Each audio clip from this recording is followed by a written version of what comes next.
So you're here because you're likely thinking about hiring a property manager here in Central Indiana. And the question every investor will eventually get around to, and maybe it'll be the first question they ask, is, what's this going to cost me? So let's break down exactly what you might expect to pay and what you're going to get in return.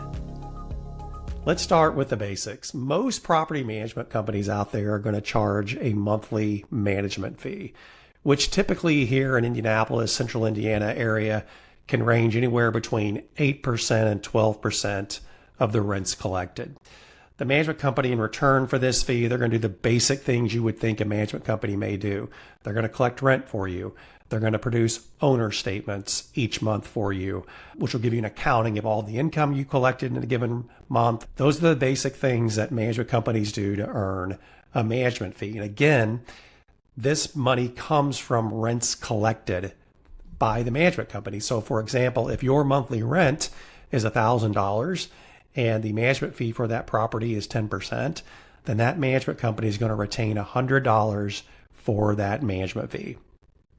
The next main fee you want to think about is what most management companies call a leasing fee. And this is the fee that management companies earn to lease the property. It's pretty self-explanatory.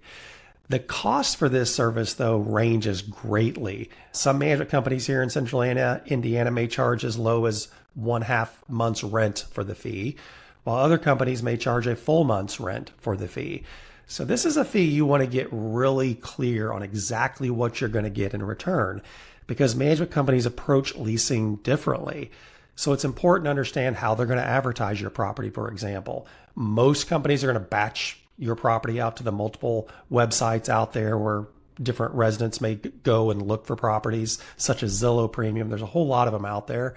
I think management companies should list homes on the MLS system, our local MLS system here, because that opens up the property to thousands of agents who could potentially show your property. It makes sense. You want to understand how your management company is going to screen residents, because screening is so critical for the overall health of your investment, to make sure you get a highly qualified resident in there. So again, it's important to really get granular with that management company. Ask a lot of questions about what they're going to do to earn that leasing fee. The next main fee management companies generally charge is a renewal fee. And as it sounds, it's a fee that management companies earn when they renew a lease. So let's say that initial lease you sign is 12 months. You pay a leasing fee for that. At the end of that 12 months, you want to renew that resident. Most investors love to renew leases. It's a great thing if that can happen, because vacancy, you don't want that to happen. You want to keep that resident as long as they're taking care of the property, paying rent. You want to keep that resident going. So most companies, again, will charge a renewal fee, and that can vary from a set fee, like $250, for example, or it can be a percentage of rents collected. Companies do it in different ways. What do management companies do to earn that fee? Well, most companies are going to do a site visit at that point to make sure the property is being maintained before they enter into a renewal lease. And that makes sense, because you want to make sure there's no lease violations out there, that there's no damage being caused by the resident, that there's no unauthorized occupants or pets at the property. You want to make sure everything's kind of in line before you agree to extend that lease with the resident. Typically, new comparative market analysis is run at that point too, so you know how much rent you can charge. If there's any increase warranted, that can happen at a renewal. So there's several things that management companies do to earn that fee, but this is a fee as an investor that's a great deal for you in a lot of ways. It beats the vacancy that could happen if the management company does not renew the lease. Vacancies are expensive. Not only do you stop earning money, but you have to pay to get the property back in shape. You pay utilities, lawn care, all that stuff. So management companies provide a great service when they renew a lease, and they do. Most of the companies will charge a fee for that.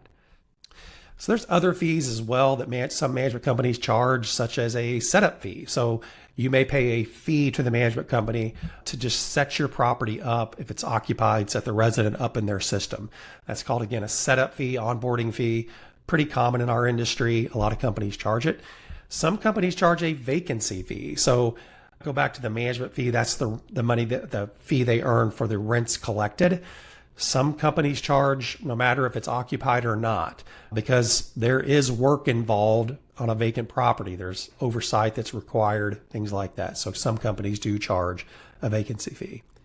So again, fees are very important, and it's something you want to get very clear on with whoever you choose to manage your property. You want to make sure you understand all the fees involved so there's no surprises down the road. If you're interested in more landlording tips here in Central Indiana, please subscribe at the link below.